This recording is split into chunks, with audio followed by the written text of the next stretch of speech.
এই সামনে থেকে সরে যাও, কে আছো? সামনে থেকে সরো সরো সরো সরো সরো। তো হ্যালো ছদ্মবেশী বন্ধুরা, ভিডিওটি শুধুমাত্র মজার জন্য বানানো। ভিডিও দেখবেন, মজা নেবেন, চলে যাবেন, গায়ে মাখবেন না, কেমন?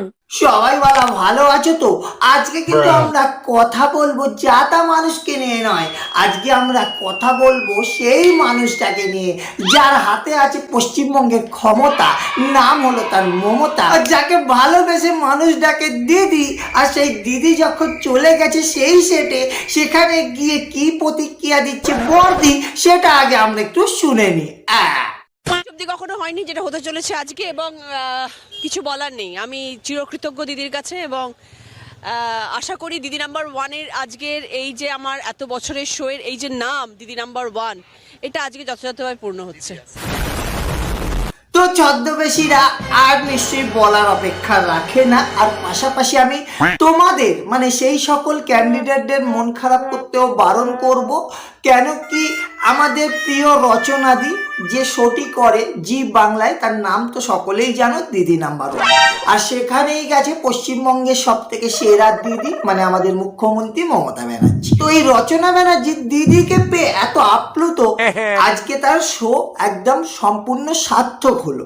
তার মানে এতদিন যে সকল ক্যান্ডিডেট গুলো সেখানে গিয়ে দিদি নাম্বার ওয়ানে পার্টিসিপেট করেছে, সেটা আদৌ সুখকর ছিল না। রচনাদির বক্তব্য অনুযায়ী যদি আমরা একটুখানি বিশ্লেষণ করে বার করার চেষ্টা করি, তাই তোমরা অযথা দুঃখ পাওয়ার দরকার নেই। কেন কি দিদি একজনই হয়, সেটা আর কেউ নয়, যাকে আমি এই মুহূর্তে দেখাচ্ছি, দেখো। তো ছদ্মবেশী বন্ধুরা, রচনাদি যখন দিদিকে মানে আমাদের মুখ্যমন্ত্রীকে এতটা তেল মেরে দিয়েছে, তখন দিদি আর না ভালোবেসে থাকতে পারে। তাই দিদি কিন্তু স্বয়ং দিদি নাম্বার ওয়ানের উত্তরীয়টা রচনা ব্যানার্জিকে পড়িয়ে দেয়। তোমরা একটু দেখো বাবা, এটা তোমাকেই শোভা পায়, দিদি number one in real sense. তো বলার অপেক্ষা রাখে না। হয়তো আমরা আগামী দিনে এটাও দেখবো, সামনে এখন গরমা গরম লোকসভা ভোট আছে, হয়তো দেখা যাবে রচনা ব্যানার্জিও এই চিহ্নেই ভোট দেওয়ার প্রস্তাব রাখলেও রাখতে পারে, যেটা আমি সূত্র মারফত খবর পাচ্ছি, নট শিওর।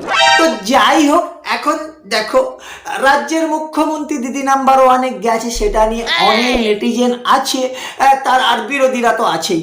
তারা বিভিন্নভাবে প্রচার করার চেষ্টা করছে, আজকে অমুক খালি তমুক খালিতে এই হচ্ছে ওই হচ্ছে। রাজ্যের মুখ্যমন্ত্রীকে রিয়ালিটি শোয়ে যাওয়া কি আদৌ মানায়? কিন্তু দেখো, আমরা পজিটিভ চিন্তাধারার মানুষ, তাই আমি মনে করি রাজ্যের মুখ্যমন্ত্রী যদি দিদি নাম্বার ওয়ানে গিয়ে থাকে, সেখানে অসুবিধাটা কোথায়? সেখানে গেলেও তো পাবলিসিটি পাওয়া যায়। আসলে আমরা দেখো সকলেই তো মানব সেবা করতে চাই, মানে যারা আমরা রাজনীতিবিদ আছি, তো এক একটা প্ল্যাটফর্মকে আমাদের যথাযথভাবে ইউজ করতে হবে। তাই এখানে যাওয়া নিয়ে আমি অন্তত ব্যক্তিগতভাবে কোনো নেগেটিভ মানে জিনিস দেখছি না। তো ছদ্মবেশীরা তোমরা কি দেখছো? যদি দেখে থাকো তাহলে ভিডিও নিচে টুক করে কমেন্ট করে দিতে পারো, যদি দেখে থাকো। আর যদি না দেখে থাকো তাহলে কমেন্ট করার দরকার নেই। এত বুদ্ধি। আর সেখানে গিয়ে পাবলিসিটি স্টান্ট যেহেতু একটা ব্যাপার আছে, তাই দিদি সেখানে ঢাক বাজানো থেকে শুরু করে একটু হালকা ফুলকা ড্যান্স, সেটাও কিন্তু আমরা দিদিকে করতে দেখছি। দিদি মানে এখানে আমাদের রাজ্যের মুখ্যমন্ত্রীর কথা বলছি, তোমরা যেন আবার ভুল করে এখানে অন্তত এই ভিডিওতে দিদি মানে কিন্তু রচনাদিকে ভাবার কোনো প্রয়োজন নেই।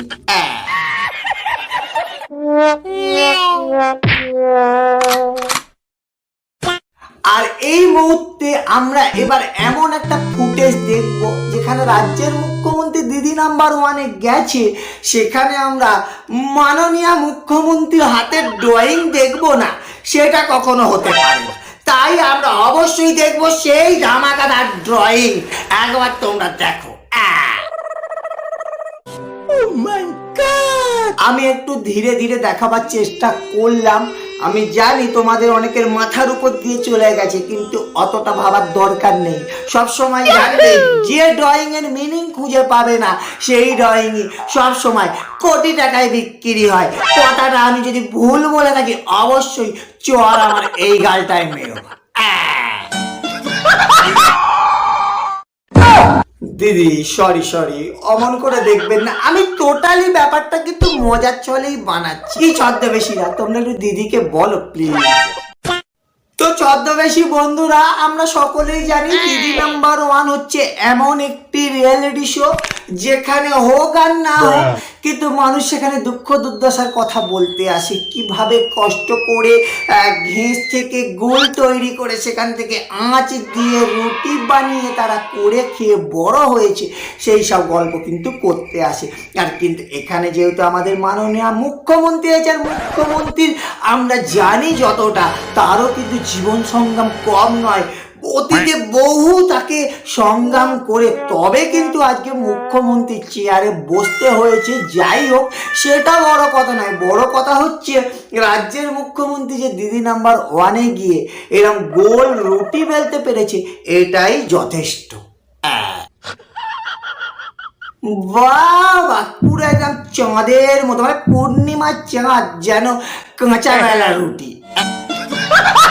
আর ছদ্মবেশী বন্ধুরা কি বলবো, দিদি যখন এসেছে তখন সৌরভ গাঙ্গুলির পত্নী মানে স্ত্রী ডোনা গাঙ্গুলি তার নৃত্য পরিবেশন তো করবে, এটা স্বাভাবিক, কিন্তু হেভি ইন্টারেস্টিং একটি কবিতা আমরা শুনতে পেলাম আমাদের মাননীয় মুখ্যমন্ত্রীর কাছে। কবিতাটা শোনো, তারপরে আমি আমার মতো করে বিশ্লেষণ করছি। আমার লক্ষ্মী চন্দ্র সূর্য, আকাশে জলে তারা, আমার লক্ষ্মী ধন ধান্যে নবান্ন দিয়ে পড়া। বাবা বাবা, আপনি যখন এসেছেন তখন নবান্ন প্রসঙ্গ উঠবে না, এটা তো হতে পারে না। তো অসংখ্য ধন্যবাদ আপনাকে নবান্ন নিয়ে একটা সুন্দর কবিতা বানানোর জন্য, কিন্তু আমরাও একটু নারায়ণ বেশে একটা কবিতা আপনাকে শোনাতে চাই। তো শোনো ছদ্মবেশীরা সমেত সকলে মিলে শোনো মন দিয়ে। দিদি, আমরা পুরুষরা অনেক কষ্টে আছি, আমাদের পকেট পুরো ফাঁকা। দিদি, আমরা পুরুষরা অনেক কষ্টে আছি, আমাদের পকেট পুরো ফাঁকা। এদিকে আপনি লক্ষ্মী ভান্ডারের নামে ঘরের মা বোনদের দিচ্ছেন মন ভোলানি টাকা। আমরাই বা কি অপরাধ করেছি বলতে পারেন? আমাদেরও দেন না নারায়ণ ভান্ডারের নামে অল্প সংখ্যক হলেও সামান্য পরিমাণ কিছু টাকা।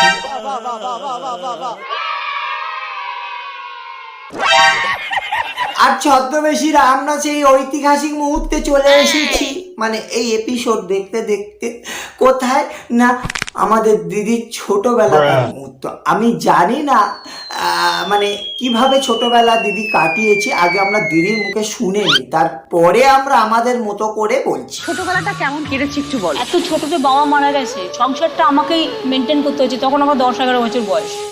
এই ছদ্মবেশীরা, এত মন দিয়ে কি শুনছো? জানো তোমাদের ছোটবেলাগুলো খুব রাজকীয় ভাবে কেটেছে, আমাদের ছোটবেলাগুলো আরো খারাপ ভাবে কেটেছে। তো যাই হোক, এখানে দিদি বলার চেষ্টা এটা করছে খুবই অল্প বয়সে বাবা মারা যাওয়ায় ভীষণ একটা দুঃখ দুর্দশার মধ্যে দিয়ে কেটেছে, এরকম একটা বলার চেষ্টা করছে। এখন আমি রচনাদির এক্সপ্রেশন অনুযায়ী আমি এটা বুঝতে পারছি না উনি আবার বোর হচ্ছে নাকি। তো যাই হোক, আমরা আর একটু কন্টিনিউ করি। আমি রাত 3টে উঠে রান্না বান্না করে তারপরে স্কুলে যেতাম। বাহ বাবা, ধন্য ধন্য, মানে এরা পারিবারিক একটা কি বলবো গার্জেন হিসাবে পেয়ে আপনার বাড়ির লোকও যেমন ধন্য, আর আমরা পশ্চিমবঙ্গবাসী আমরা তো সারাক্ষণই ধন্য। আমার ছোটবেলাটা হারিয়ে গেছে।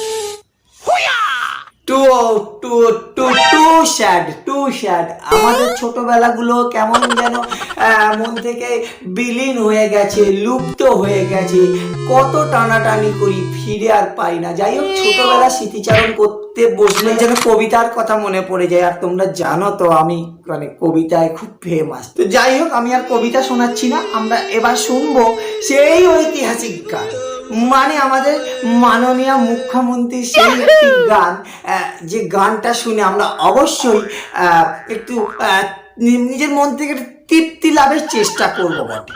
আর একটু মন দিয়ে শুনো কি।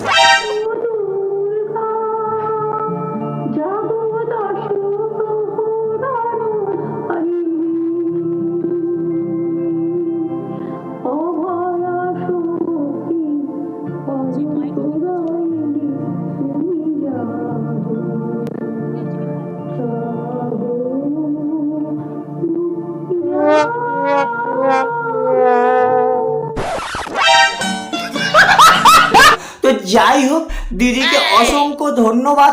আর ছদ্মবেশীরা, ভিডিওটা কিন্তু আজকের মতো আমাকে এখানেই শেষ করতে হবে।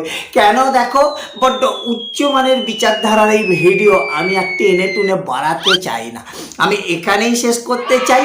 আর তোমাদের এই মুহূর্তে আমি 100% বলতে পারি ভিডিওটা তোমাদের খুব ভালো লেগেছে, এটা আমার তরফ থেকে গ্যারেন্টি। অনেকটা বলতে পারো, মানে এখানে আমি জানি না এই ভিডিও ফুটেজটা দেখানো আদৌ উচিত হবে কিনা, গ্যারেন্টি কথা বলছি কিনা, তাই এই ফুটেজটা তোমাদের দেখাতে হবে, একটু দেখো।